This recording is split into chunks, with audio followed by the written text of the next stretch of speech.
Guys, Sean from the Good Dog. How the heck are you guys doing? It is crazy nice out right now.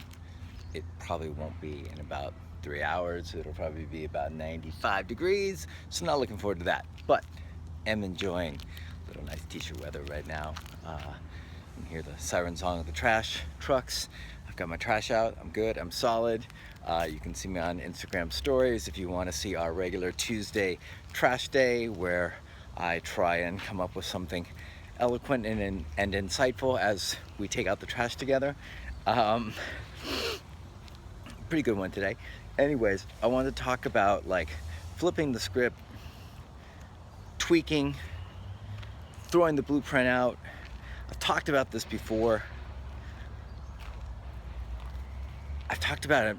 I know I've talked about it in posts and in videos, and but it's so important. And yesterday we had multiple sessions where that was like the game plan, or not. I shouldn't say the game plan. That was the kind of like game changer, and the game changer was breaking the rules. The game changer was tweaking the blueprint. The game changer was going off the script of what should work, what should be right, what's in the manual, you know, that whole deal. So like we had an off-leash basics, which is just a recall program, and we had a shepherd or shepherd mix. God, that truck is really loud. And the shepherd mix has been trained by its owner. No, smart dog knows stuff, right? Knows sit, knows down, knows recall, knows a lot of stuff. Now, accountable, reliable, not so much. That's why she's here, right? She's going on a trip. She wants to have an amazing off-leash recall trip, or off-leash recall trip. She wants to have an amazing off-leash recall so they can have an amazing trip and really explore all the spots they're going to, which are going to be like lots of hiking and stuff, and I can't remember all the destinations, but it sounded super cool, and having your dog off leash and having a blast with you sounded even better. I'm gonna move away because that's super duper loud. And so, you know, did the initial low-level e-collar introduction, and I was working with the dog, and dog was super. I'm just gonna run through like some of the shifts, some of the things we did, or that we kind of like, you know, what do they call them in football? Audibles, where you change the plan like on the field. Something like, you can tell how much football I watch, right? So I'm working the dog. We've got shadow student and several of the girls out, trainers hanging out, and I'm kind of using them to cause the dog to move away so I can recall the dog back. Cause the dog to move away, recall the dog back. Thing is, the dog is crazy. Sorry, I'm getting self-conscious about my armpits. They're clean, I swear to God. This shirt's clean. So the dog's doing the thing, but the dog's not connected with me. And the dog is just super owner oriented, so we've got the owner put away. First things first, right? We're gonna do trainers out there who are doing sessions where you've got the client with you and the dog is super client focused, which a lot of them are, if not all, and you're trying to teach the dog something where the dog needs to be able to focus. Get rid of the client. I don't mean that in a bad way. I mean, put them somewhere, send them to a coffee shop, have them wait inside, do something like that. So we had her wait inside. She got to watch through the window, but I said, your dog will do much better if you're inside.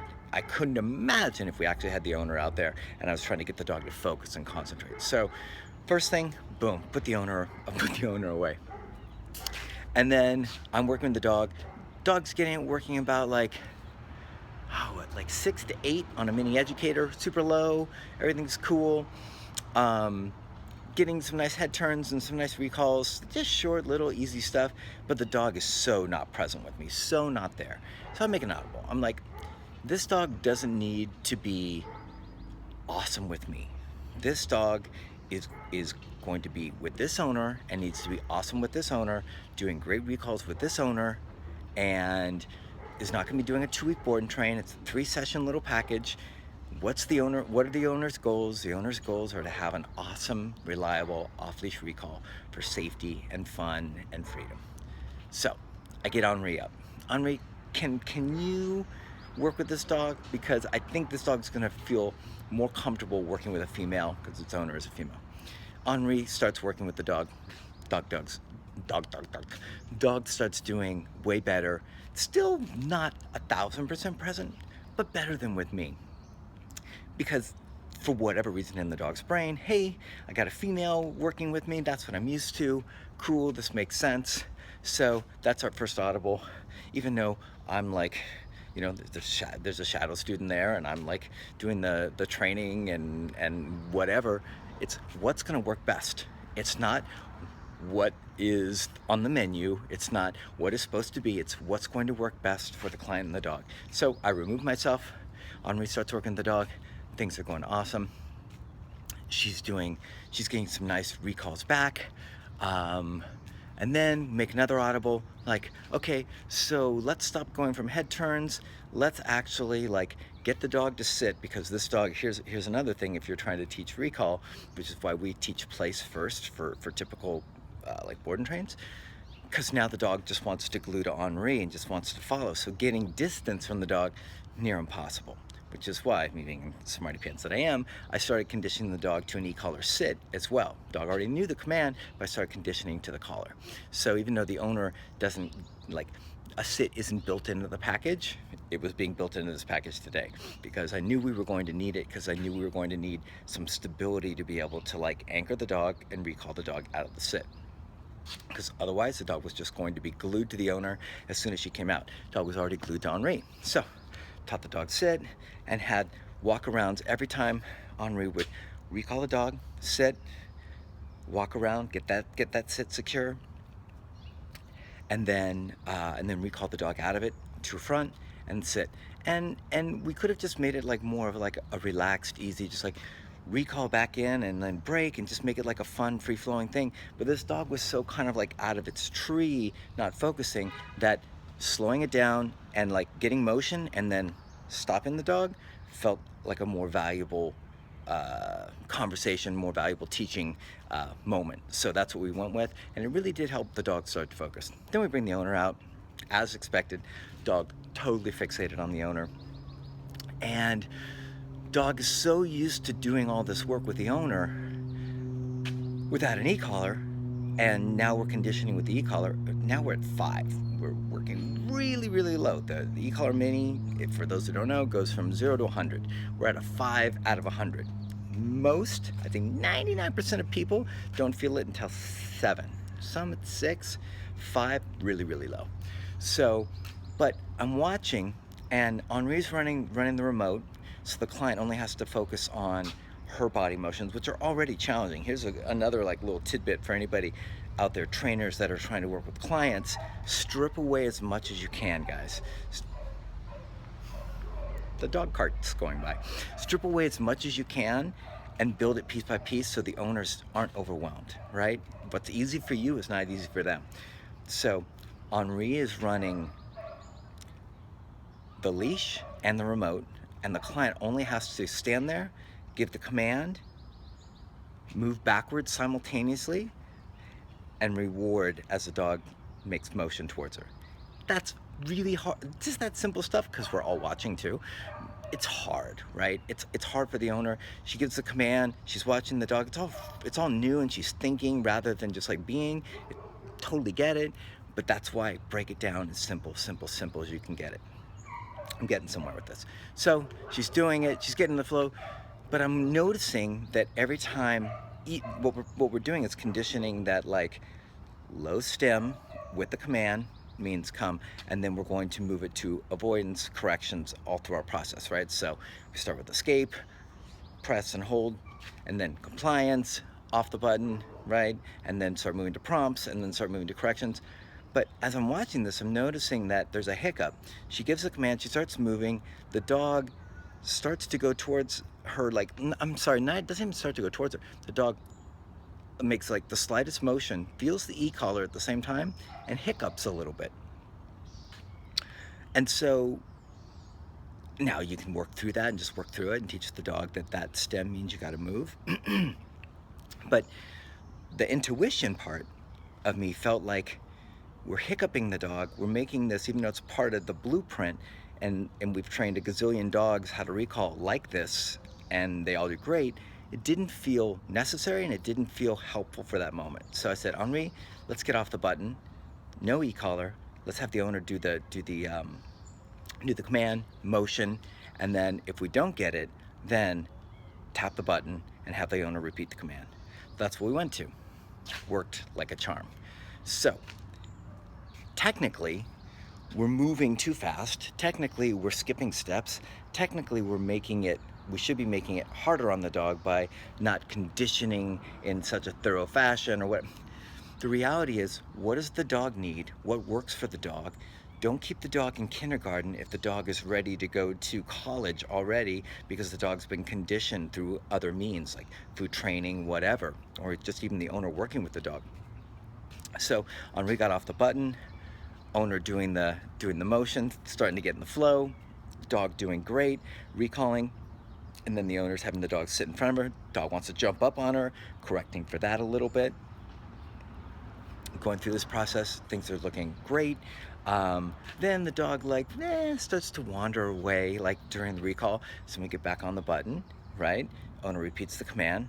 Dog starts coming in.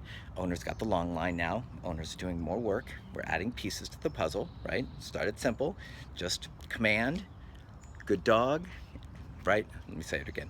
Command, back up, good boy, good boy, good boy. Sit, right? Nice and easy. Nothing too complicated.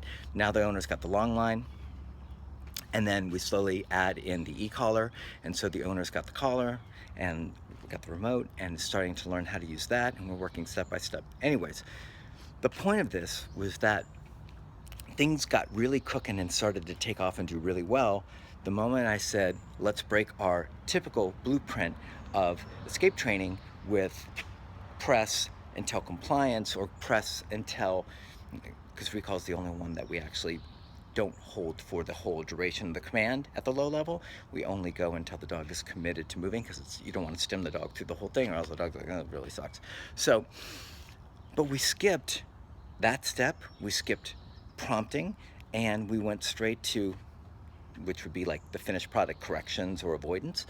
Just got off of it because we could feel that it was slowing the dog down, hiccuping the dog. And here's the thing, if it hadn't worked, you can always go back and try what you're used to. You can always go back to the blueprint. But guys, it's so important to be creative. It's so important to, even if you've got a methodology that works really, really well, it's so important to be prepared to just jettison it and let it go and try some new stuff. Read the dog. What the hell's going on with the dog? Forget about the manual. Forget about the blueprint. Forget about what's worked a million times. What's going on with that dog? It's hiccuping a little bit. Let's get off the button. What would happen if we just deviated? Would the world explode? No. If it doesn't work, then we try something else. But let's be creative here, guys.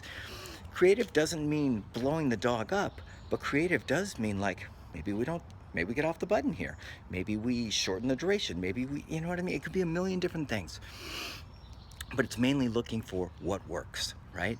And so for me, the longer I've done this, the more I've been in the mindset of F the rules, F the process that's supposed to be the accepted way, and just go with whatever works best for that dog. Now, I know that might sound like real common sense, but it's very easy to get indoctrinated in concepts and ideas and strategies and blueprints and things like that, because people that have come before you have established certain things. Getting to the space where you're just F all that, screw all the blueprint, have it to pull from, but be absolutely ready to jump and just get into some other waters and do your own thing if you've got the intuition to follow, right? Don't just be reckless and careless, and that doesn't mean just press the button. So I have to preface this with, or make sure everybody understands that I'm not talking about being just careless, reckless, willy-nilly. What I'm talking about is understanding, right? That old saw, understand the rules so you can break them, right? So but it's so crucial to be willing to break those rules and be creative. It's one of the things with shadow students and trainers here that I'm always pushing is creativity, creativity, creativity, because that's where the magic is at for training dogs, because they're all individuals. They're all so unique. You've got to be creative with it, and you've got to be willing to throw rules out in order to get a dog from here to here. So the session ended up looking awesome. Dog was doing great and really nice stuff. But if I wouldn't have jumped out, we would have had more struggles. If I wouldn't have had Henri do it, we would have had more struggles. And I didn't need to be there. I didn't need to be the trainer that gets the accomplishment, because the dog's not going to be working with me. The dog's going to be working with that owner, and that owner exclusively. That's her dog. They're like, that's it, right? So I don't need to be the big cheese that gets, hey, you know who I am? You got a recall to me.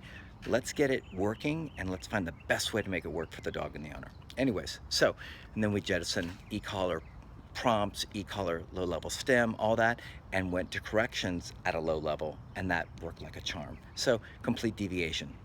I was talking to somebody on a phone consult who's been using our DVDs and been using our PDF that's got a longer program, and was like, well, how do I condense this to a 2-week or a 3-week, and how do I go about, you know, applying this with different dogs with different programs? And the whole conversation was all about creativity. The whole conversation was about breaking the rules, my rules, the rules that we've got in there. I was like, yes, the 30-day program is built to go really, really, really slow, because it's for people that have got no experience with it. It's hard to create a program that fits every dog and fits every owner and fits every situation. So we went with the safer, slower approach. But I told him, I was like, for us, if we're doing a 2-week program, we don't follow that program. We don't follow that PDF. That's there to be a slow process to getting dogs to where you need to get them to safely. But he was like, yeah, some of the dogs are kind of like a little bit slower. I'm like, it's because you're on the collar too long. So I helped work them through that. Let's get off the collar sooner. Let's get off the button sooner. Let's start making this more fun by doing less patterning, less stem. Even though it's low stuff, it's still like the dog's like, eh, and especially like tons of reps and things like that. We'll just get dogs like moving slow. So a lot of that phone consult was all about breaking rules that I had established. So hopefully this is making sense. Hopefully this is getting somewhere. Then we're working with a dog that's got some stuff going on up here, right? Great dog, super friendly, really sweet, but from the get has struggled with basics, has struggled with the walk, has struggled with basic commands, has struggled with anticipating, but not in the typical way, not in the like, I think you're going to do this, but in a way that I can definitely tell is a cognitive issue for the dog. The dog is struggling. The dog is kind of out in space, and it's not a focus issue like we need food or we need more excitement or we need more play. It's not that. It's definitely something going here. Dog kept breaking place, kept breaking place, kept breaking place. So I came in, I was like, what's going on? And like, oh, the dog keeps breaking place and keeps breaking place. Dog knows recall, dog knows all this stuff, but is struggling with like holding the spot. I was like, cool, stop. Let's stop recalling the dog. Let's spend 90-10 on place. 90% of the time, walk around the dog, touch the dog, pet the dog. Touch the dog, pet the dog, right? Just keep patterning that my motion, all of these things that this dog is interpreting as being cues to follow, that they don't mean that. Let's break that pattern in the dog's head that means follow me. Let's break that pattern that the dog is just mind reading. The dog is stuck. The dog needs a completely different approach and program in order to succeed. We did that for quite a while, and all of a sudden the dog was holding place. Then occasionally I would do a recall. Boom. Dog would come. Dog would need a reminder because like, oh, recall, right. I've been doing so much place. Once again, the dog's got some stuff going on up here. Then place, don't move. 90%, right? Just a ton. Like I must have walked around that dog 1,000 times. Totally different program and approach than we'd be doing with 99% of dogs. But what did this dog need? This dog needed a deviation from the program. This dog needed a deviation from, he knows recall to place, why does he keep breaking? because what's going on with this dog and the way this dog is perceiving patterns is unlike most typical dogs. So we need to make the program unlike most typical programs in this moment for this dog to succeed. So we did. We deviated, we blew it up, broke the rules, and the shadow student was watching, and we were all kind of going through the problem-solving process together. It was really awesome to watch that by changing the program from, recall to place, and then a little proofing, recall to place, and then proofing, to 90% place and 10% or even 5% recall, totally broke that pattern for the dog. And the dog was like, okay, humans can move all around, all around, all around, and that doesn't mean I've got to follow them. Okay, cool, cool, cool. And it helped this dog who's got no attitude, which all feeds into this, right? So I'm reading all this stuff. Dog's sweet as pie, no attitude, really friendly, really safe, but struggling in multitude of contexts. So I don't just look at this place command. I've been watching this dog everywhere. I've watched the dog when I've walked the dog. I've watched the dog in all of its different commands, and I've seen the same thread running through it. The dog's got some slight cognitive stuff going on in the way that it processes information and its environment. So the dog needs special approach and special tweaks in order for the process to best serve this dog. I don't care if the dog flies around and has perfect obedience, if that's going to make the dog freaked out or less stable or less confident or less able or anything like that. All I want is, how do we help this dog find its best stuff? And sometimes the best stuff is far different from your regular program. Sometimes the best stuff for that dog, you need to readjust your goals. Sometimes you need to lower your goals. That doesn't mean you don't shoot for the best the dog can do, but maybe that dog can't do what a lot of other dogs can do. Maybe you need to really, really turn the volume down on what you're assuming the dog can achieve, what you're assuming the dog should be able to do, and really, really, really being in touch with that individual dog and its limitations, while still pushing the dog forward. But like I said, those limitations aren't based on just one context or one piece. They're based on me watching the dog, and that's what I call sleuthing, watching the dog in a multitude of contexts. How does it perceive and process information? And seeing, we've got stuff going on here. So then when I'm met with a problem down the way, like, aha, it's that same stuff. Let's switch the game, because this dog needs help in order to succeed. It doesn't need to be held to the same standard as other dogs. What it needs is to be held to its best standard. And that means we've got to tweak, adjust, and be creative. So I hope this very long rant is helpful, valuable in some way for you guys. I'm giving you specific, really quick, because time's flying, but I'm trying to give you like quick examples, and so they're not like completely cohesive. But what I mainly want you guys to get is that concept of, once you know the rules, you gotta be willing to break them. You gotta be super creative. You gotta be super dialed in, tuned in to the dog in front of you, and you gotta be willing to dive off the diving board into the pool with that dog and swim, I'm making some weird metaphors, and swim to shore, or swim to the side, and find your way together. But if you try and put every dog through the same cookie cutter, you're going to find dogs struggling left and right, and you're going to find yourself frustrated and annoyed with the dog, rather than seeing the limitations and helping them break through it. So and also, even the dog I talked about before, the shepherd that doesn't have any limitations up here, the process needed to be changed or broken in order for that dog to best succeed in that moment, just because that's what it was. That was the reality. Could we have worked the dog through and found and forced the dog to learn that way? Sure, it would have gotten it, but it wouldn't have been the best way. It wouldn't have been the most successful way or the easiest way for that dog to get to the finish line. And so, hoping this helps, guys. Stay super creative, stay super open-minded, stay super dialed into the dog in front of you. Know your rules, know your foundation, know your blueprint, and then take that information and apply it in a unique fashion for that moment. And that's what'll make you great. That's what'll make you able to problem solve things that others can't problem solve. That's what'll help you get dogs of all different calibers of learning and ability to great places, their best place, whatever that place might be. So I hope this helps. Any questions, hit me up as always. Hope this isn't so long that it won't load to Facebook. I'll talk to you guys soon. We got a hugely busy day. Love you all. Take care. Bye.